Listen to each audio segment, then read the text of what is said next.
honestly, this came out so soft, very fluffy, and taste amazing. This is one of the most amazing bread or Chinese mantou you're going to love. Believe me, this is the best. So relax and let me show you how to make this. You want to eat bread without baking? Let's do this. So I started with 250 grams of all-purpose flour, 35 grams of granulated sugar, 1 teaspoon of instant dry yeast, 1 teaspoon of salt, 1 tablespoon of milk powder, 1 teaspoon of milk flavor, and 1/4 teaspoon of cinnamon powder. You can also use nutmeg, you can also use meat spice, anyone. Then I went in with 140 grams of water. So I use this water to combine the dry ingredients together. So once I was done, I added 1 tablespoon of vegetable oil. So after adding the vegetable oil, I combined everything, transfer on my work surface, and then I started kneading this dough.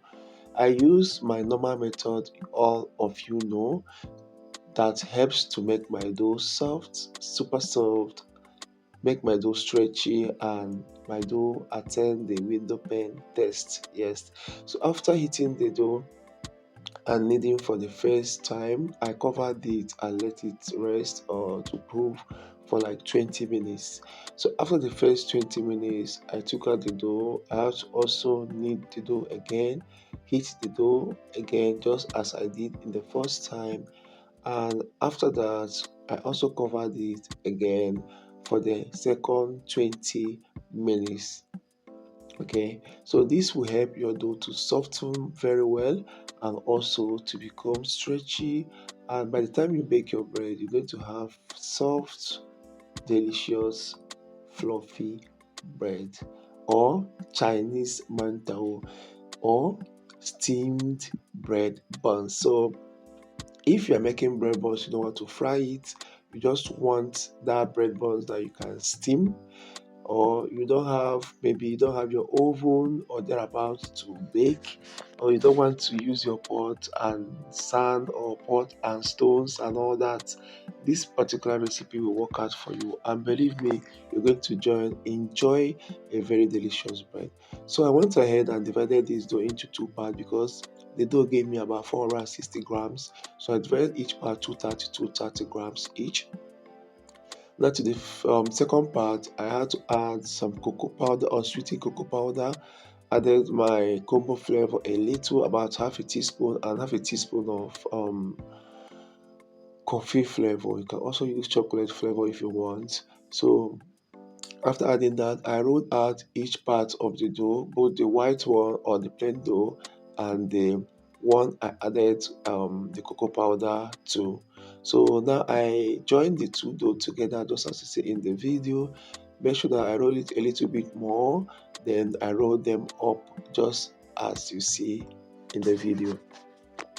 Now after rolling it up, I had to cut into um sizes. I had to just use my eyes to look at it and then use my knife to cut it into sizes. I know a lot of people will be asking, will be saying, why did I say this is Chinese mantou? Yes, it's Chinese mantou because Chinese mantou is a Chinese name for steamed buns. So in Nigeria, you call it steam buns. I think in South Africa it's called dombolo. South Africa dombolo. So it's just steamed buns. So I had to cover this and let it brew for 2 hours. And after 2 hours, I was ready to steam it. So I had this water in a pot with my little pebbles in the pot. Then I dropped the my dough to cook. So this I had this cook for 1 hour. Sorry, you can see those black spots at the bottom of the pot. This was because I slept off. I slept off. Like, thank God that I later woke up. If not, oh God, I don't know what would have happened, because this was almost around 12 midnight when I was making this video.